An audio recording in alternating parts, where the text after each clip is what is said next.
Hi, I'm Wade, one of the Get Set Up guides.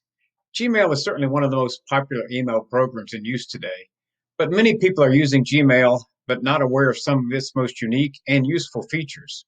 Are you one of those people? If so, this is the class for you. The goal of this class is to show you some useful but somewhat hidden features of Gmail. For example, you will learn how to schedule emails to send at a future date and time, how to secure emails that contain confidential information, things such as your social security number or bank account number, from unauthorized access, how to recall a sent message, that one's useful, and how to create a distribution list, and much more.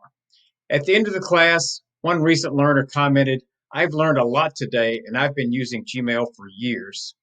I hope you'll sign up for the class where you'll meet other learners with similar interests and become part of our lifelong learning community here at Get Set Up.